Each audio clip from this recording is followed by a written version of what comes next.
As you are making sure that you are prepared for your first class period, make sure you have an understanding of where the classroom is located, as well where the equipment is located in the classroom, and how it all works so that you don't add to your already high level of stress on that first day. The syllabus is an important part of the contract between you and the students you are teaching, and so make sure that you're ready to discuss it in detail with each one of the students as a whole. Remember, they're very nervous too, so make sure that you have some type of icebreaker introduction activity, both for them to be able to get to know you a little better, as well as to introduce themselves to their peers. Within the American classroom, generally speaking, there is an informal and very friendly attitude. It's really kind of something that is often fuzzy and one that you need to kind of decide for yourself how you want to react. You want to make sure that your students are comfortable within your classroom, but that you don't lose out on the authority that's been invested into you by the university. You do carry with you some sense of authority as far as one who is able to administer grades. Throughout the year, it is vital that not only do you have formalized testing and quizzes, some of which are supplied by the department, some of which you'll make your own, but that you have also informal and ungraded methods to be able to have a good check on student progress through formative assessments. It is your responsibility to be able to provide access and accommodations to students with proven disabilities so that they will be able to have full participation in their educational process. A student who does request such accommodations for a particular course, it is their responsibility to provide the faculty member, that's you, with a memo from the Disability Resources for Students office. At any time, students can submit such memos to the GTAs. However, you are not required to provide retroactive accommodations for students who do not provide such requests up front. So you are responsible only from that moment forward. It is important to note that the DRS office does provide a test proctoring service for students who do have the need for assistive technologies in the perhaps a reader or scribe, a longer time, or a lower stimulus environment that may not be available. You do not have to use it, but it is available. Within the classroom, there are three concepts for academic misconduct. One is, of course, plagiarism, which is the adoption or reproduction of ideas, words, statements, images, or works of another person as one's own without proper attribution to their original source. There is cheating, which is the use or attempting to use of unauthorized materials, information, or aids in any academic exercise or test. The term academic exercise includes all forms of work that is submitted for official credit or hours. And then finally, fabrication, which is the unauthorized falsification or the invention of any information or citation in an academic exercise. It's important to understand that you are not allowed to bring your children into the classroom, nor are your students allowed to be able to bring their children into the learning environment. However, under some extreme exception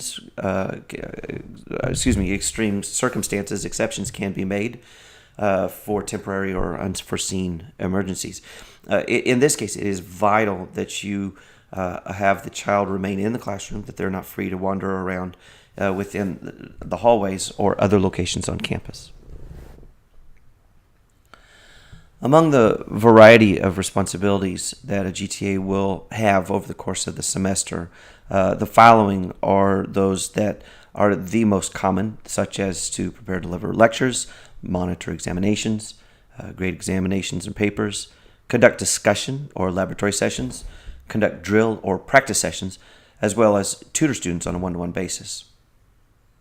The most important thing to remember is to make sure that you've had a discussion with your supervising professor to make sure that you have a complete understanding of the responsibilities for which you are burdened, and to have an complete understanding of what is expected of you.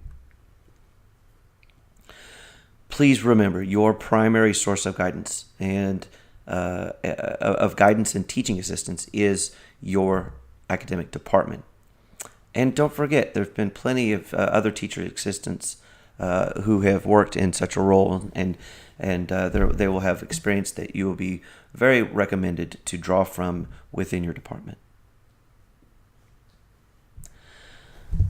Throughout the study of what it takes to be a great teacher, there's a variety of characteristics that often appear, such as enthusiasm, rapport, interest in students, organization, intellectual challenge, or a variety of these different traits. It's important that you encourage student-faculty contact. There's got to be a significant amount of student-faculty contact both in and outside of class in order to maintain student motivation and involvement, as well as cooperation between themselves, between each other. Learning is very much enhanced when it's in a group effort as opposed to eking it out by their own self. It's really important that you encourage active learning, that it's not just a situation where students are sitting and taking notes on a nonstop basis. It's very important that students are actively engaged within the learning environment. Also, when you have assignments that are handed out to students and they return them, they need appropriate feedback in order to be able to best benefit from the information that you've given them, as well as prepare for future work. It's really important that you help students learn how to manage their time and how to work within a timely manner. And so making sure that you offer some tips and tricks, or make sure you place an emphasis on time on task, both within the classroom as well as without. Throughout the course of the semester, students will be having a variety of questions, and they need to be actively involved in the learning process. And so it's your responsibility to make sure to encourage them to ask questions. If they ask questions, it's normal. They're attempting to learn or clarify something that has been said. It's not, in almost any normal circumstance, an implication of the fault in the instructor's teaching. And it's really important that if you don't know the answer, not to just make something up or walk away from the question. Just simply acknowledge, I don't know. I will have it by the time we next meet, or that it can be something that can be delivered in using a digital method prior to the next class. One of your major roles is to clarify understanding and to answer student questions. And believe me, nothing frustrates undergraduates more than a feeling that a teaching assistant either doesn't understand, or they're just faking it, or that they're not willing to answer your questions.